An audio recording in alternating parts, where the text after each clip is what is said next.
राधे राधे मित्रों, आप सबका एक बार फिर से स्वागत है। हमारी जो देसी गाय है उसके जो पंचगव्य हैं उनमें एक से एक अद्भुत गुण हैं, एक से एक प्रभावशाली गुण हैं और इन गुणों की विशेषताओं को जानकर हम बहुत आश्चर्यचकित होते हैं, हम आश्चर्य से भर जाते हैं। गाय के कोई भी पदार्थ हो, चाहे वो दूध दही घी हो, चाहे फिर जिसका वो उत्सर्जन करती है, जिसको वो त्याग करती है, जैसे कि गौमूत्र है, गाय का गोबर है, वो भी अमूल्य गुणों से भरपूर है। इस विषय को थोड़ा आगे बढ़ाएं। सबसे पहले तो मेरा आपसे अनुरोध है कि यदि अभी तक आपने मेरे चैनल को सब्सक्राइब नहीं किया है, यद्यपि मेरे चैनल के नाम से थोड़ा आप विस्मित हो जाएंगे, लेकिन आप इसी चैनल के नाम पर इसको सब्सक्राइब भी कर लें, मेरे बेल आइकन को प्रेस्क्राइब भी कर लें। और हाँ, मैं इसका नाम एक बार फिर से बदलने वाला हूँ, क्योंकि मैं पहले भी गाय पर कुछ काम करता था, बीच में मैंने इसको छोड़ दिया क्योंकि वो विषय मेरे लिए बहुत प्रभावी बन गया कि बहुत सारे लोग मुझसे वो समाधान चाहते थे, तो मैंने इस विषय को पकड़ लिया। तो अभी मैं इसका फिर से नाम बदलने वाला हूं या एक नया चैनल शुरू करने वाला हूं। तो अभी भी जिस चैनल पर मेरा ये वीडियो अपलोड हो रहा है उसको सब्सक्राइब भी कर लें और मेरे बेल आइकन को प्रेस भी कर लें। तो अब बात रही गाय के जो पंचगव्य हैं, जो पंच पदार्थ हैं, बहुत महत्वपूर्ण हैं। और आज आपको एक ऐसे पदार्थ के गुण के बारे में आपको सूचना दे रहा हूँ जिसको सुनकर आप आश्चर्यचकित हो जाएंगे।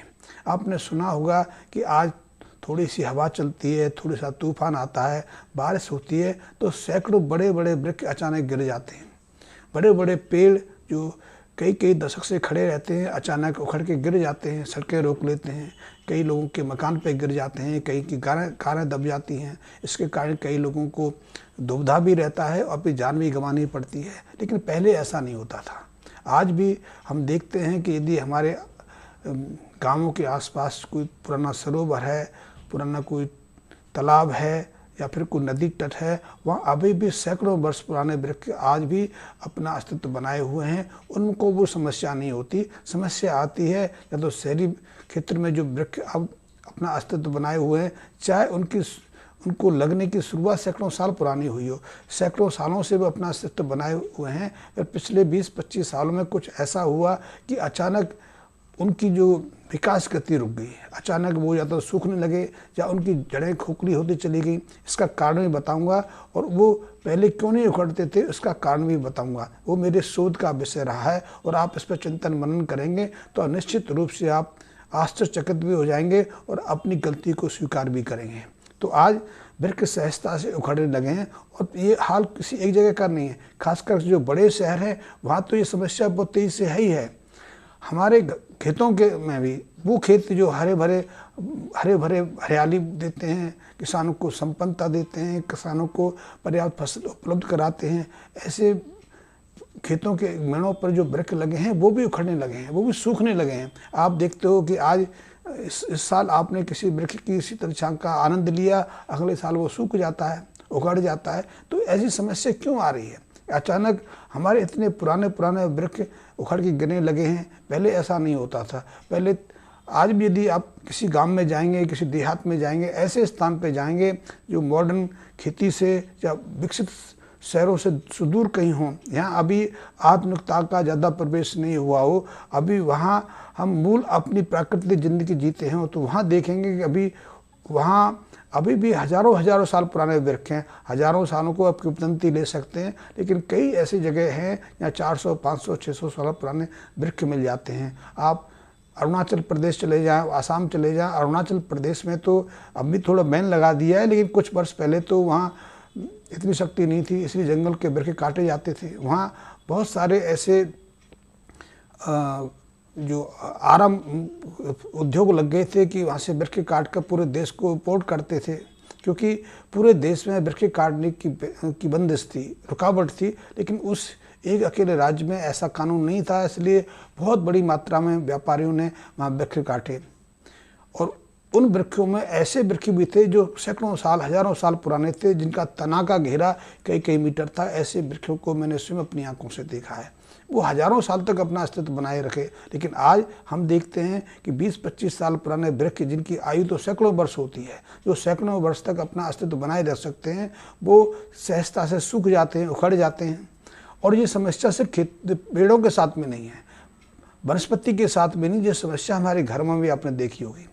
घरों में आपके जो दरवाजे हैं, गेट हैं, चाहे वो मुख्य गेट हो या कमरों का गेट हो, अचानक दीमक उसको खोखला कर देता है, आपके पलंग को खोखला कर देता है, फर्नीचर को खोखला कर देता है, घर की हर लकड़ी की वस्तु को वो खोखला कर देता है। पहले ऐसी समस्या नहीं थी, क्योंकि आज भी हमारे पास सैकड़ों ऐसे गांव उपलब्ध हैं, सैकड़ों गांवों के घर उपलब्ध हैं, यहाँ अभी भी कई सौ साल पुरानी चौखटें विद्यमान हैं। क्योंकि पहले ज़माने में तो लकड़ी का ही प्रयोग होता था, छत में भी लकड़ी का इस्तेमाल होता था, खिड़कियाँ दरवाजे सब खिड़की से बनते थे। अभी भी कई घरों में सैकड़ों साल पुराने फर्नीचर अपना अस्तित्व बनाए हुए हैं। उनके अस्तित्व का ये कारण नहीं कि उनमें कोई विशेष खास मूल्यवान लकड़ी का प्रयोग हुआ है। जो लकड़ी सहजता से उपलब्ध होती है उसी का प्रयोग किया जाता है। इतने दूर किसी विशेष लकड़ी को कोई वहाँ से दूसरे स्थान से खरीद के नहीं ले जाता, क्योंकि वहाँ एक विशेषता रही, क्योंकि दीमक उस लकड़ी पर प्रकोप नहीं करते थे। और वृक्ष उखड़ने का कारण भी यही है कि अब शहरों के वृक्षों को दीमक खोखले करने लगे हैं। जिन खेतों पर पेस्टिसाइड और इंसेक्टिसाइड का छिड़काव हो रहा है, घरों में जिन कीटनाशक दवाओं का प्रयोग हो रहा है, वह तेजी से दीमक की समस्या खड़ी कर रहे हैं। वैसे दीमक हमारा शत्रु नहीं है, लेकिन हमें स्वार्थ के कारण दीमक का शत्रु बना दिया है। दीमक भी हमारा शत्रु घोषित कर दिया गया है। इसलिए दीमक से हम राहत पाने के लिए कई तरह के उपाय करते हैं। बहुत सारे परिवार ऐसे हैं जो दीमक से मुक्ति पाने के लिए हर साल हज़ारों रुपए खर्च करते हैं। लोगों ने दीमक कंट्रोल के सेंटर खोल लिए, वहाँ वो आप सदस्यता ले लीजिए, वो हर साल अपनी मशीनें लेके दवा दारू लेके आपके घर आएंगे, दीमक का छिड़काव करेंगे। लेकिन दीमक की समस्या से किसी को मुक्ति नहीं मिलती। साल 2 साल के बाद आप कितना भी कंट्रोल करें, दीमक आपके पलंग को, दरवाज़ों को, चौखटों को, कुर्सी को, मेज को ख़त्म करेगा ही करेगा। आपकी अलमारी को नष्ट कर देगा। आप कितना पैसा अपनी अलमारी पर, अपने फर्नीचर पर लगाते हैं, दीमक को किसी कोई लेना देना नहीं। लेकिन पहले दीमक इतना प्रभावी नहीं था या इतना नुकसान नहीं पहुंचाता था। तो उसका एक कारण है, और ये कारण या ये इलाज सिर्फ गौ माता के पास है। हमारे यहाँ किसान भाई सैकड़ों सालों से एक प्रयोग करते आए हैं। आप भी करके देखिए, ये चमत्कारिक भी है और वैज्ञानिक भी है और प्रभावशाली भी है। क्योंकि गाय का जो गोबर है उसके हम कंडे बनाते हैं। कंडे का प्रयोग भोजन बनाने में ऊर्जा के रूप में होता है, और ये तो हमारी पहली विशेष ईंधन की एक स्रोत होता था। घर में रोटी बनाएं, चाहे दूध गर्म करें, दाल बनाएं, सब्जी बनाएं, कोई भी कार्य हो, यहाँ तक कि सर्दियों के दिनों में हाथ सेकने का कार्य भी गाय के कंडों से होता था। तो जो कंडे जलेंगे उसकी राख पैदा होगी, और इस राख में दीमक का इलाज है। इस राख को भुरक देने से दीमक निष्क्रिय हो जाता है। मरता तो नहीं है, लेकिन हानिकारक नहीं रहता। फिर वो आपकी दीवार को, आपके मकानों को, जहाँ वहाँ लगी लकड़ी को नुकसान नहीं पहुँचाता।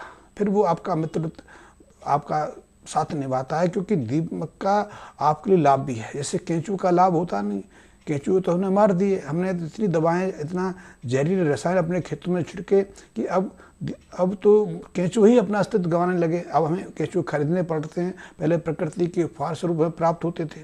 ठीक इसी तरह दीमक हमारा मित्र है। अनावश्यक जड़ी जो खरपतवार है उसको नष्ट करने का कार्य करता है, या फिर ऐसी लकड़ी जो हमारे काम नहीं आ रही है उसको समाप्त करने का कार्य करता है, ताकि वो पृथ्वी की मिट्टी में मिल सके, वो हमारे लिए उपयोगी खाद का रूप दे सके। लेकिन जब से हमने दीमक को एक शत्रु की पहचान दी, दीमक को नष्ट करने के प्रयास शुरू किए, और ऐसे जहरीले रसायन हमने तैयार कर लिए जो हम छिड़कते हैं, जिनको दीमक से कंट्रोल करने का प्रयास करते हैं, तब से दीमक हमारे लिए एक शत्रु का रूप बन गया, और तब से वो इतना भयंकर नुकसान पहुंचा रहा है। इसीलिए सरकारें कितना प्रयास कर लें, कोई भी विभाग प्रयास कर ले, चाहे वैज्ञानिक उसके लिए कुछ भी खोज लें, दीमक को नियंत्रण करना उनके लिए बहुत मुश्किल है। जैसे DDT का प्रचार शुरू हुआ था 1960 से पहले, तब कहा गया था कि यदि मलेरिया को कंट्रोल करना है, मलेरिया से मुक्ति पानी है, तो DDT का छिड़काव करो। DDT का बिना किसी लिमिट के छिड़काव किया गया। उसका कितना प्रभाव हुआ ये एक अलग विषय है, क्योंकि उसका प्रभाव, उसका जो अंश तो जो हमारी बहन बेटी हैं उनके स्तनों के दूध तक में आ गया। हमारे शरीर में DDT ने स्थायी निवास करना शुरू कर दिया। हमें कई तरह की बीमारियों का कारण बन गया DDT। फिर इसी तरह दीमक को नष्ट करने के लिए कई ऐसी दवाई तैयार हुई, लेकिन दीमक हमारा मित्र है और दीमक को कंट्रोल हम कर सकते हैं गौ माता की जो राख है, गौ माता के कंडे की जो राख है, उसमें विशेष गुण है कि दीमक को सहजता से कंट्रोल कर लेता है। वैसे तो राख के बहुत सारे प्रयोग हैं। राख में दुर्गंधनाशक गुण है। यदि किसी मल पदार्थ से दुर्गंध आती हो, किसी सीवरेज से दुर्गंध आती हो, वहाँ आप राख का छिड़काव करके देखें, आपका तत्काल उसका प्रभाव मिलेगा। यद्यपि सीवरेज को पूरी तरह से राख के माध्यम से उसकी दुर्गंध को दूर नहीं कर सकते, लेकिन वो आपको कुछ राहत दे देगा। आपके आसपास कोई दुर्गंध युक्त वस्तु पड़ी है, मल पड़ा है, आप उसके ऊपर राख छिड़क दीजिए, आधे घंटे में वो खाद का रूप लेने लगेगा और बदबू शांत हो जाएगी। यही राख पहले किसान भाई या जो साग सब्जियां लगाते थे अपने वृक्षों पर छिड़कते थे, वो सब साग सब्जियों पर राख डालते थे। तो राख से पहला तो ये था कि कीट पतंगे जो होते हैं, हानिकारक जो जीव जंतु होते हैं, उनसे सुरक्षा मिलती है। कई तरह के बैक्टीरिया फंगस भी राख से निष्प्रभावी हो जाते हैं। वो हानिकारक नहीं रहते, वो ना तो फसल को नुकसान पहुंचाते हैं, ना साग सब्जियों को विषाक्त करते हैं। जैसे कि आज आप कोई छिड़काव करते हो तो उससे ना केवल सुरक्षा तो मिलती है, लेकिन वो साग सब्जियां विषाक्त हो जाती हैं और वो आपको प्रभावित करती हैं, आपके अंदर पहुंचकर आपको कई तरह की यातनाएं देती हैं। कैंसर की समस्या भी इसीलिए तेजी से बढ़ रही है। तो राख में अद्भुत गुण है कि वो दीमक से सुरक्षा प्रदान करता है।